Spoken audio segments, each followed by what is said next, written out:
ان اکرمکم عند اللہ اتقاکم، تم میں سب سے زیادہ قابل اکرام، اکرمکم اکرام سے نکلا یہ لفظ، کمپیریٹیو ڈگری، سب سے زیادہ قابل اکرام یعنی دوسروں سے زیادہ، اس کے مقابلے میں جتنے بھی ہیں ان میں سب سے زیادہ اکرام کے لائق، جس کی رسپیکٹ کی جائے، جس کو عزت دی جائے، وہ ہے اتقاکم، جس میں تقوی سب سے زیادہ۔ تقوی کسے کہتے ہیں؟ تقوی عربی میں کہتے ہیں بچنے کو۔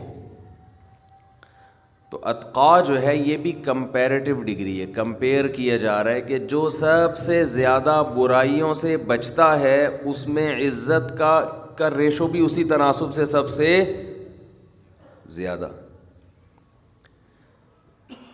کیا عجیب بلاغت ہے کہ بھائی تم نے دیکھنا ہے کہ کون کتنا قابل عزت ہے حقیقی اعتبار سے، تو دیکھ لو کتنا برائیوں سے بچتا ہے۔ ایک عزت تو وہ ہوتی ہے جو دنیا میں دنیاوی نظام کو چلانے کے لیے ضروری ہے، اس کی بیس تقوی پر نہیں ہے۔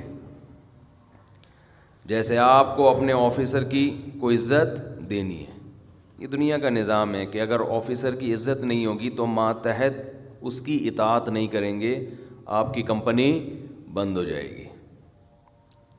یہاں یہ والی عزت مراد، بولتے کیوں نہیں بھائی، نہیں ہے۔ ایک عزت وہ ہے جو سربراہ کو ماتحت نے دینی ہے۔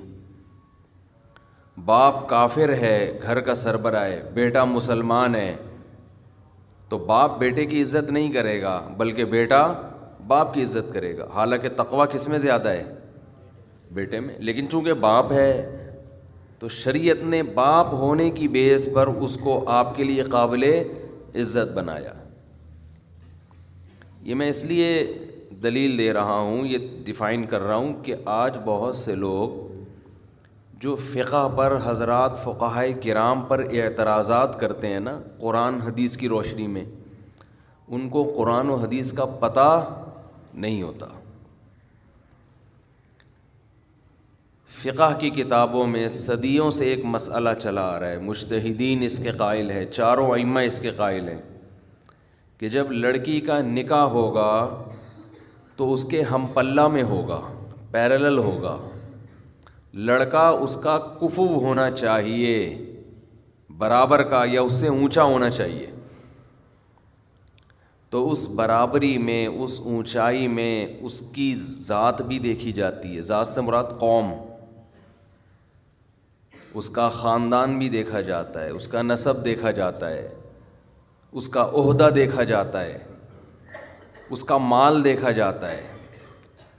فقہا لکھتے ہیں کہ جو اونچے خاندان کا آدمی ہے وہ ایک کمتر خاندان کی لڑکی کا پیرلل ہے، لیکن اونچے خاندان کی لڑکی کمتر خاندان کی لڑکی کی، اس کے جوڑ کی، لڑکے کے جوڑ کی نہیں ہے۔ ایک بہت مالدار گھرانے کی لڑکی ایک بہت غریب لڑکے کے جوڑ کی نہیں ہے، تو یہ اس کی پیرلل نہیں ہے۔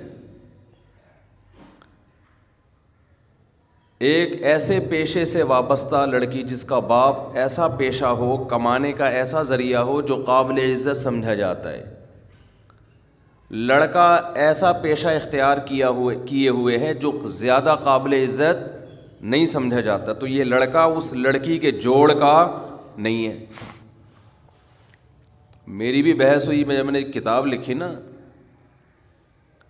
تعدد زوجات پر، زیادہ شادیوں پر، جب میں نے کتاب لکھی تو اس میں میں نے یہ بھی ڈیٹیل بیان کی ہے کہ ایک بیوی پر قناعت کا نتیجہ ہے کہ لڑکیوں کے رشتے ان کے جوڑ میں نہیں ہو رہے، پیرلل نہیں ہو رہے، نہ خاندانی لحاظ سے، نہ مالی لحاظ سے، نہ پیشہ۔ لڑکیاں اپنے سے کمتر میں جا رہی ہیں، سپلائی زیادہ ہے، ڈیمانڈ کم، تو ڈیمانڈ کم ہونے سے ویلیو، بولو، جب چینی بہت زیادہ ہو، خریدار نہ ہو تو چینی اوپر جائے گی نیچے آئے گی، ویلیو کم، اس کو اس کے اوریجنل ریٹ نہیں ملیں گے۔ تو ایسے ہی لڑکیاں ہول سیل کے حساب سے ہیں, ڈیمانڈ ہے ایک ہی رکھنی ہے ہر آدمی نے. تو عورت کی ویلیو کیا ہو گئی؟ لڑام سے نیچے. اس کو نہ اس کے جوڑ کا رشتہ مل رہا ہے, مہر بھی اس کے جوڑ کا نہیں مل رہا. پونے 5,000 3,500 4,000 یہ مہر چل رہا ہے مارکیٹ میں. کچھ بھی اس کو اس کے جوڑ کا, بس یہ دیکھتے ہیں کہ انسان کا بچہ ہو, لڑکا ہو, بس اتنا کافی ہے. کچھ چرس ورس نہ پیتا ہو. کچھ دنوں میں یہ شرط بھی ختم ہو جائے گی, چرسی ہو بھلے. تو میں نے جب اپنی کتاب میں یہ سارے احکام لکھے تو ایک صاحب الجھ پڑے, کہنے لگے میں یہ فقہ شکہ نہیں مانتا. جو فقہ شکے کی کتابوں کے حوالے دیے نا اپنے فقہ شکے, کہہ رہے قرآن تو کہہ رہے تم میں سب سے زیادہ عزت والا وہ ہے جو تم میں سب سے زیادہ تقوی والا. آپ نے بول دیا کہ لڑکا قابل عزت ہونا چاہیے. جتنی لڑکی اور عزت میں چند چیزیں دیکھی جاتی ہیں, خاندان ہے, نسب ہے, اور پیسہ ہے, دینداری بھی اس میں سب سے پہلے تو دینداری ہے, تو اور بھی چیزیں ہیں. تو انہوں نے کہا یہ نسب وسب کیا ہوتا ہے, خاندان کیا ہوتا ہے, پیشہ کیا ہوتا ہے. فقہا لکھتے ہیں ایک لڑکی کسی بڑے آفیسر کی بیٹی ہے. بعض لوگوں کے پاس پیسہ کم ہوتا ہے لیکن جس شعبے سے وابستہ ہیں وہ شعبہ قابل عزت ہے. اب ٹیچر ہے, آپ کے کوئی ٹیچر ہیں, کم تنخواہ ہے, لیکن ٹیچر ہونا ایک عزت, ایک قابل عزت ہے نا. آپ کسی کو بتاتے ہیں میں کس یونیورسٹی میں کیا ہوں, پروفیسر ہوں, لیکچرار ہوں, بریگیڈیئر ہوں, کرنل ہوں, جج ہوں, ہائی کورٹ میں وکیل ہوں. اور اگر آپ سے کوئی پوچھے کہ جی آپ کا پیشہ کیا ہے, جی میں بھنگی ہوں, ایک مثال دے رہے ہیں, تو حرام تو وہ بھی نہیں ہے اگر آپ محنت کر کے کما رہے ہیں. اور قیامت کے دن ہو سکتا ہے بھنگی کا مقام اس کرنل سے زیادہ ہو, اس جج سے زیادہ ہو, اس لیے کہ اس میں تقویٰ تھا اور اس میں تقویٰ نہیں تھا. تو اصل عزت تو اس بھنگی کی ہے جس میں تقویٰ ہے. اکرمکم عند اللہ اتقاکم, اللہ کی نظر میں زیادہ قابل عزت کون ہے؟ جس میں تقویٰ ہے.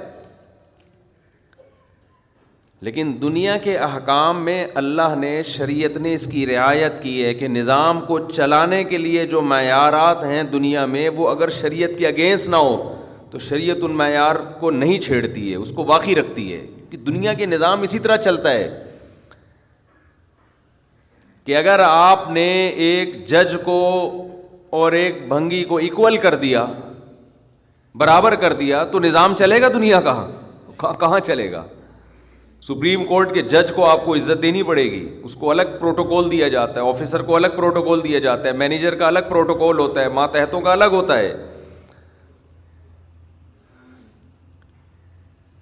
تو اسلام نے جو عورت کے لیے حکم دیا نا کہ کفوف میں نکاح ہو, کفو ہم پلہ جوڑ, یہ اس لیے کہ نکاح اگر اخروی معاملہ ہے تو دنیاوی معاملہ بھی ہے. تو دنیا میں یہ چیزیں دیکھی جاتی ہیں, کیونکہ اگر جوڑ کا نکاح نہیں ہوگا تو نکاح کی جو مصلحتیں ہیں, نکاح کے جو فائدے ہیں وہ حاصل بولو نہیں ہوں گے. شوہر کمتر ہو جائے گا, عورت برتر, تو وہ ماتحت ہو کے چلے گی. دیکھو آرمی میں آفیسر جو ہے وہ مکھنچو قسم کا آ گیا, اور ماتحت جو فوجی ہیں وہ سارے ذہین فتین, بہت ہی یعنی وہ ہائٹ میں بھی اچھے اور پرسنالٹی وائز بھی. اور جو کمیشن آفیسر ہے ان کا جو وہ 4.5 فٹ کا فار ایگزامپل, اور ہے بھی اوپر سے کیا ہے, فارغ ہے. تو ایک آدھ ایسی کرپشن ہو جائے, دھاندلی ہو جائے تو چل جائے گا نظام. لیکن اگر کمیشن آفیسر سارے مکھنچو قسم کے بھرتی ہونے لگے ہیں بھائی, اور ISSB کلیئر کر کے جو جائیں وہ رنگروٹ ہوں, تو چلے گا نظام؟ نہیں چلے گا نا. اس لیے آفیسرز میں دیکھی جاتی ہے پرسنالٹی, دیکھی جاتی ہے بات چیت کا اسٹائل, دیکھا جاتا ہے کانفیڈنس, دیکھا جاتا ہے, تاکہ ماتحت اپنے آفیسر کی اطاعت کرتے ہوئے عار اور ذلت محسوس نہ کرے. وہ کہے کہ یار یہ واقعی اس قابل تھا کہ میرا آفیسر بنتا. یہ انسان کی نفسیات ہے. یہی وجہ ہے کہ ہمارے نبی صلی اللہ علیہ وسلم نے 99.9% عہدے اسلام لانے کے بعد انہی کو دیے جو جاہلیت میں بھی سردار تھے قوم کے. اس لیے کہ زمانے جاہلیت میں بھی وہ سردار اس لیے بنے کہ ان کے اندر ایسے گٹس تھے, ایسی قابلیت تھی کہ وہ قوم کے سردار بن گئے. لوگ ان کو سرداروں کے روپ میں دیکھنا چاہتے تھے, ذہنی طور پر تیار تھے. تو اگرچہ وہ اسلام کے بہت بڑے دشمن تھے, اسلام کو بہت نقصان پہنچایا, لیکن جیسے ہی اسلام میں کنورٹ ہوئے فوراً ان کو اسلام میں عہدہ دے دیا گیا. تبھی حدیث میں آتا ہے خیارکم فی الجاہلیت خیارکم فی الاسلام. زمانے جاہلیت میں کفر میں جو لوگ اچھے تھے, اسلام میں بھی وہی کیا ہیں, وہی بہتر ہیں. تو یہ دنیا کا نظام. تو وہ مجھے کہنے لگے کہ یہ کیا فقہا نے جو ہے نا اپنی طرف سے معاذ اللہ تفصیلیں بیان کی ہیں کہ لڑکی کا یہ, اگر وہ لڑکی جناب اتنے اونچے, اس کا باپ اگر کوئی جج ہے یا کوئی بریگیڈیئر ہے یا کوئی بہت بڑا آفیسر ہے, اور لڑکا اگر مثال کے طور پر جھاڑو لگاتا ہے گلی محلے میں, تو یہ نکاح, یہ غیر کفو میں نکاح ہے. اس کی کچھ شرطیں ہیں. باپ کی اجازت کے بغیر تو منعقد ہی نہیں ہوگا, چاہے لڑکی راضی بھی کیوں نہ ہو, کیونکہ اس میں باپ کی بھی بدنامی ہے. اس کو حق حاصل ہے کہ وہ اس نکاح کو کالعدم قرار دے دے. تو یہ کہاں سے نکالا آپ نے؟ اسلام تو کہتا ہے ان اکرمکم عند اللہ اتقاکم. تو میں نے کہا پھر آپ یعنی اگر یہی بیس ہے اس کی, تو پھر آپ کے آفس میں تو جو آپ کا باس ہے, ہو سکتا ہے آپ کے ماتحت نمازی ہو, وہ نماز نہ پڑھتا ہو. تو باس تو پھر اس کو ہونا چاہیے جو کون ہے, جو نماز پڑھتا ہے. بس ہر آدمی نا ایک ڈگڈگی جو ہوتی ہے نا, جیسے بندر کے ہاتھ میں کوئی چیز آ جائے, کتنا خطرناک ہے نا, کچھ بھی کر سکتا ہے وہ. بندر کے ہاتھ میں گرنیڈ آ جائے, بندر کے ہاتھ میں بندوق آ جائے, تو سب بھاگیں گے بھائی, کسی پہ بھی چلا دے گا. تو آج بھی ایسا ہی ہے, علم آ گیا ہے ان لوگوں کے ہاتھ میں جو علم کے اہل نہیں ہیں. اٹھا کے فتوے لگاتے رہتے ہیں لوگوں کو, بس ریفرنس سے لوگ متاثر ہو رہے ہیں کہ حدیث کا حوالہ بھی دیا محترم نے, اور محترم نے قرآن کی آیت بھی پیش کی ہے. اوپر سے کیا ہے, خالی. تو دنیا میں تو اصول کچھ اور ہے. تبھی حدیث میں آتا ہے انزل الناس منازلہم, دنیا میں جس کا جو مقام ہے اس کو وہ مقام دو. تبھی جب عرب کے سردار آیا کرتے تھے تو آپ صلی اللہ علیہ وسلم ان کو عزت دیا کرتے تھے, حالانکہ وہ غیر مسلم تھے. جب حضرت ابو سفیان فتح مکہ کے موقع پہ مسلمان ہوئے ہیں, چونکہ سردار تھے نا, اسلام لائے, تو آپ نے ان کو پروٹوکول دیا کہ جو ابو سفیان کے گھر میں داخل ہو جائے گا ہماری طرف سے اس کو معافی ہے.